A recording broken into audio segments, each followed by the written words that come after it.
നന്ദകുമാറിൽ നിന്ന് അനിൽ ആന്റണി പണം വാങ്ങിയിട്ടുണ്ടെന്ന് സ്ഥിരീകരിച്ച് മുതിർന്ന കോൺഗ്രസ് നേതാവ് PJ കുര്യൻ. പണം തിരികെ നൽകാൻ ഇടപെട്ടെന്നും തുകയിലും നിയമന കാര്യത്തിലും വ്യക്തതയില്ലെന്നും PJ കുര്യൻ റിപ്പോർട്ടറിനോട് പറഞ്ഞു. ശ്രീ നന്ദകുമാർ ഒരിക്കൽ എന്നെ സമീപിച്ച് ശ്രീ അനിൽ ആന്റണി അദ്ദേഹത്തിന് കുറച്ച് പൈസ കൊടുക്കാനുണ്ട്, അത് കിട്ടിയില്ല, അത് ചോദിച്ചിട്ട് തന്നില്ല, അതിനകത്ത് ഞാനൊന്ന് ആ പൈസ തരാനായിട്ട് പറയണം എന്ന് പറഞ്ഞു. അത് ഞാൻ അങ്ങനെ പറഞ്ഞപ്പോൾ ഞാൻ ആ പൈസ കൊടുക്കണമെന്ന് അത് എൻ്റെ എനിക്കതിനകത്ത് അത് അനിൽ ആൻ്റണിയോടാണോ പറഞ്ഞത്, ആൻ്റണി സാറിനോടാണോ പറഞ്ഞതെന്ന് അതെനിക്ക് ഓർമ്മയില്ല. എന്തായാലും രണ്ടിലുള്ള ഒരാളോട് ഇങ്ങനെ പൈസ കൊടുക്കാനുണ്ടെങ്കിൽ ആ പൈസ തിരികെ കൊടുക്കണം എന്ന് ഞാൻ പറഞ്ഞിട്ടുണ്ട്.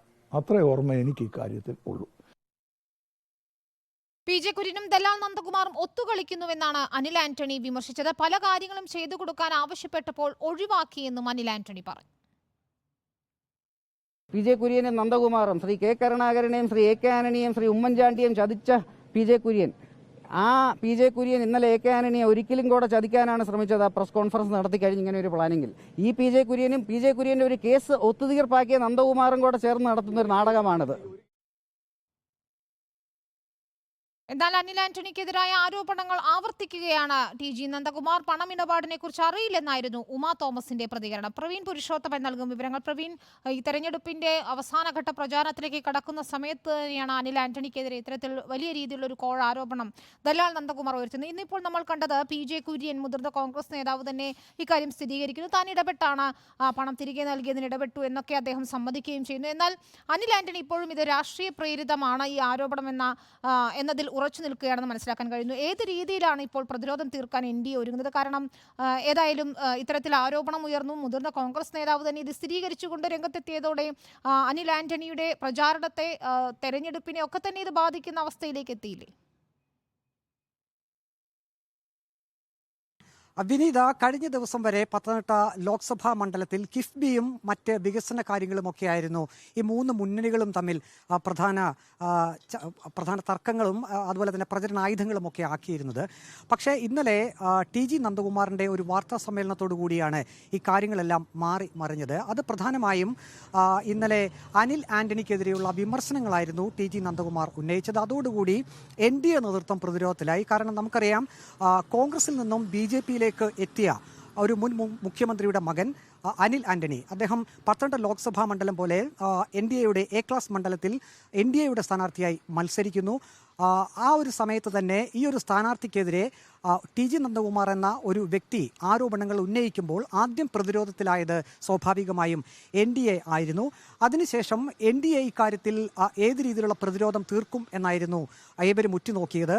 ഇന്നലെ വൈകിട്ട് തന്നെ അനിൽ ആന്റണി ഈ TG നന്ദകുമാറിൻ്റെ ആരോപണങ്ങൾക്ക് മറുപടി നൽകി. താൻ ഈ TG നന്ദകുമാർ പറയുന്ന കാര്യങ്ങളോട് യോജിക്കുന്നില്ല, എല്ലാം അടിസ്ഥാനരഹിതമാണെന്ന് പറഞ്ഞതോടുകൂടി BJP വീണ്ടും ഒരു ആത്മവിശ്വാസത്തിലേക്ക് തിരിച്ചു വന്നു. പക്ഷേ TG നന്ദകുമാർ അദ്ദേഹത്തിൻ്റെ വാർത്താ സമ്മേളനത്തിൽ ഒരു കാര്യം പറഞ്ഞിരുന്നത്, അതായത് അനിൽ ആന്റണിക്ക് താൻ പണം കൊടുത്തു, ആ പണം തിരികെ ലഭിക്കാൻ വേണ്ടി താൻ PJ കുര്യൻ്റെ അടുത്ത് ഇക്കാര്യം പറഞ്ഞിരുന്നു എന്നാണ് TG നന്ദകുമാർ പറഞ്ഞത്. സ്വാഭാവികമായും PJ കുര്യൻ്റെ ഒരു പ്രതികരണവും ഇന്ന് രാവിലെ വന്നു. അത് പക്ഷേ അനിൽ ആന്റണിക്ക് എതിരായിട്ടുള്ള ഒരു പ്രതികരണമായിരുന്നു.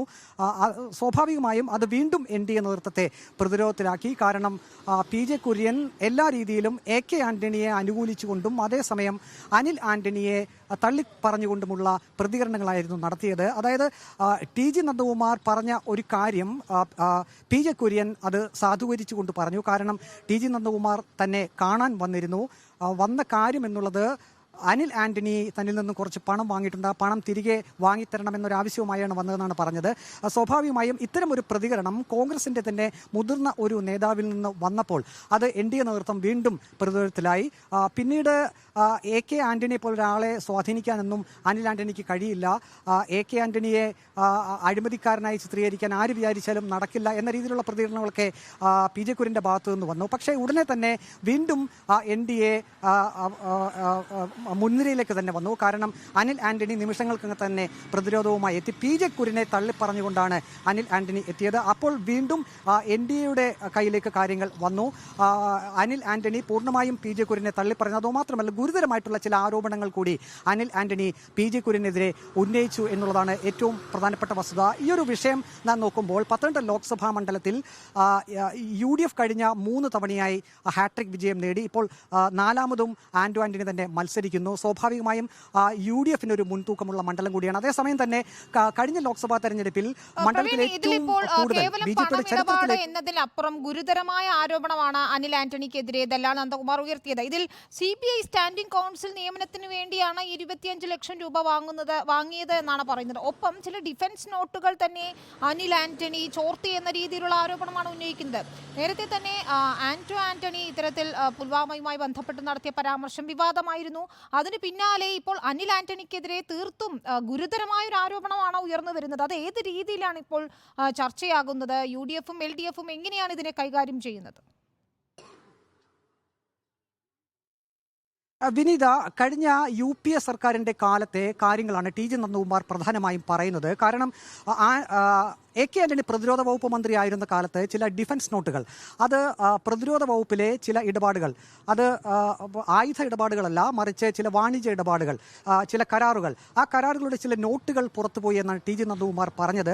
അത് പ്രത്യേകിച്ചും ഒബ്രോയ് ഹോട്ടൽ കേന്ദ്രീകരിച്ചാണ് കാര്യങ്ങൾ നടന്നത്. കാരണം ഈ TG നന്ദകുമാർ തന്നെ അദ്ദേഹത്തിൻ്റെ വാക്കുകളിൽ പറയുന്നുണ്ട്, ഒബ്രോയ് കേന്ദ്രീകരിച്ചായിരുന്നു അനിൽ ആന്റണിയുടെ ഇടപാടുകൾ എന്ന്. അതുമാത്രമല്ല, ഒരു ഹോണ്ട സിറ്റി കാറിൻ്റെ കാര്യം കൂടി പറയുന്നുണ്ട്. പക്ഷേ അനിൽ ആന്റണിയും ഒപ്പം NDA നേതൃത്വവും ഇതിനെ പ്രതിരോധിക്കുന്നത് അനിൽ ആന്റണിയുടെ തെരഞ്ഞെടുപ്പിനോടനുബന്ധിച്ചുള്ള സത്യവാങ്മൂലത്തിൽ ഒരു ഹോണ്ട സിറ്റി കാറിൻ്റെ കാര്യം പറയുന്നുണ്ട്.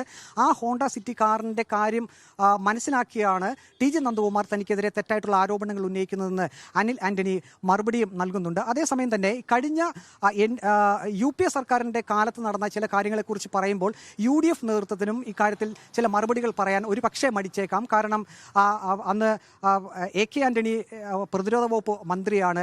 ഡോക്ടർ മൻമോഹൻ സിംഗ് ആണ് 1ാം UPA സർക്കാരിൻ്റെ കാലത്ത് ആ സമയത്ത് പ്രതിരോധ വകുപ്പിലെ കാര്യങ്ങൾ ചൂണ്ടിക്കാണിച്ചുകൊണ്ടാണ് TG നന്ദകുമാർ ഗൗരവമായ വിഷയങ്ങൾ ഉന്നയിക്കുന്നത്. അതേസമയം തന്നെ NDA നേതൃത്വവും ഇപ്പോൾ ചെറിയൊരു പ്രതിരോധത്തിലാണ്. കാരണം ഇപ്പോൾ തന്നെ വിമർശനങ്ങൾ വന്നിരിക്കുന്നത് ഈ പ്രതിരോധ നോട്ടുകൾ സംബന്ധിച്ചുള്ള സുപ്രധാന വിവരങ്ങൾ ഒരുപക്ഷെ NDA നേതൃത്വത്തിന് ലഭിച്ചേക്കാം. പിന്നീട് 2014 NDA സർക്കാർ അധികാരത്തിൽ വന്നപ്പോൾ അക്കാര്യങ്ങൾ അനിൽ ആന്റണിയുമായി സംസാരിച്ച് ഭീഷണിപ്പെടുത്തി BJPയിലേക്ക് എത്തിച്ചു എന്നുള്ള ഒരു ആരോപണം കൂടി വരുന്നുണ്ട്. അങ്ങനെയെങ്കിൽ എന്തുകൊണ്ട് NDA നേതൃത്വം അത്തരത്തിലൊരു നടപടിയിലേക്ക് പോയി എന്ന ഒരു കാര്യം കൂടി ഒരു പക്ഷേ UDFും ഒപ്പം തന്നെ കോൺഗ്രസ് നേതാക്കളും ഉന്നയിക്കാനുള്ള സാധ്യതയുണ്ട്.